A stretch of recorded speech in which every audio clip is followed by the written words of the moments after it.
On the previous video, we explained the concept of SQL injection, and we saw that if the site is infected with SQL injection, I can start talking to the database, and the database can reply back to me with whatever I want. And I noticed that we can use that for bypassing an authentication, which we saw on the previous video. So I can write some SQL command just to let me in without having a valid username or password.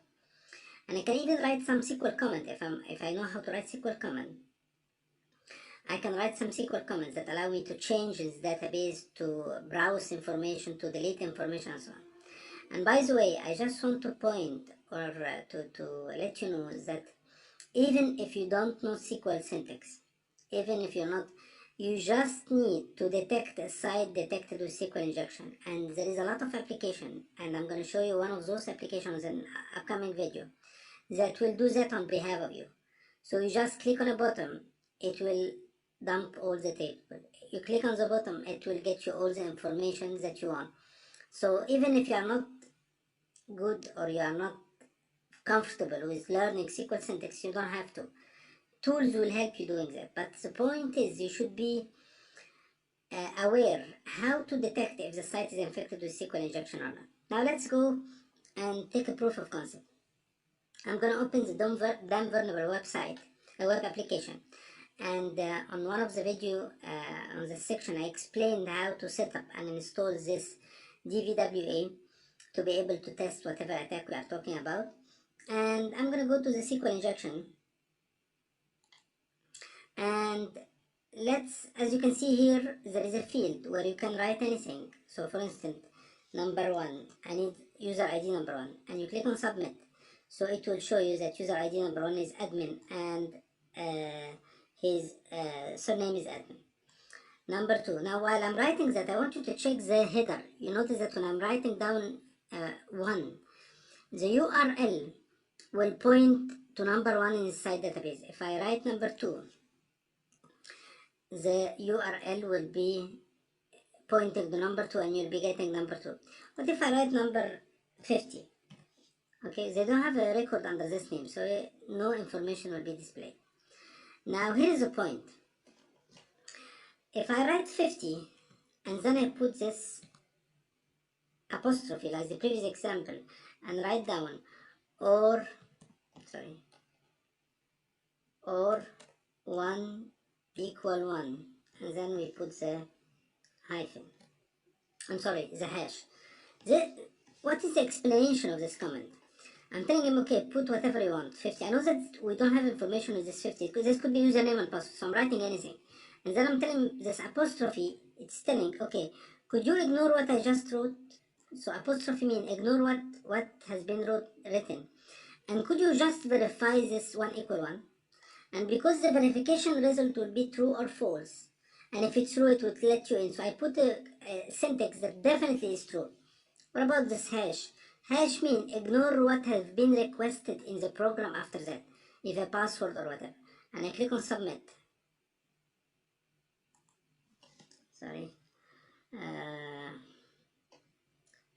50 apostrophe or 1 equal 1, then hash and submit. And as you can see, what happened is he dumped all the information inside the table. So I didn't wrote anything right. I just write to the SQL command, could you verify that? And he told me, yes, we have a record under this name and that name and that name. So if this was the username and password, you'll be able to dump or you'll be able to log in without authenticate. Now the second question will be, how can I validate if a specific website is infected with SQL injection? Now, we can do that by just writing a part of the SQL command. For instance, if I write down in this field apostrophe and I click on submit, apostrophe, it's a part of the SQL syntax. What should I have? I should get an error like that. That means, okay, you wrote in the field a part of the SQL command, but actually I don't know what is the remaining of this command. So he's replying back with an error. This is called the SQL injection error-based method. So just by writing down any SQL syntax, just any SQL syntax, and you click on enter, mainly apostrophe. If you get an error message, that means the database reply back to you, and it shows that you are writing a SQL command, but it's not complete, so it's telling you what is the remaining of this command. While if the site was well designed, you should not have this error. So if you go to like any website, okay, that has authentication,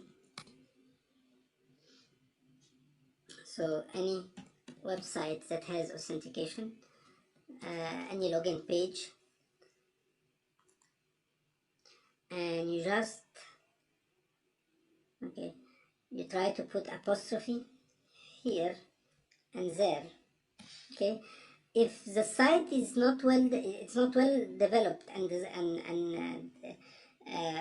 designed, you should receive an error message. But if you click and you get invalid username and password, that means the database will, it's not replying back to you. So this is not a site that is infected with SQL injection. Now the second question is, this can be only tested on sites that has login page. What if I have a site that don't have a login page? Can I still test the SQL injection? Yes, you can. And you can do that from different URL by writing down URL here and SQL syntax in the URL.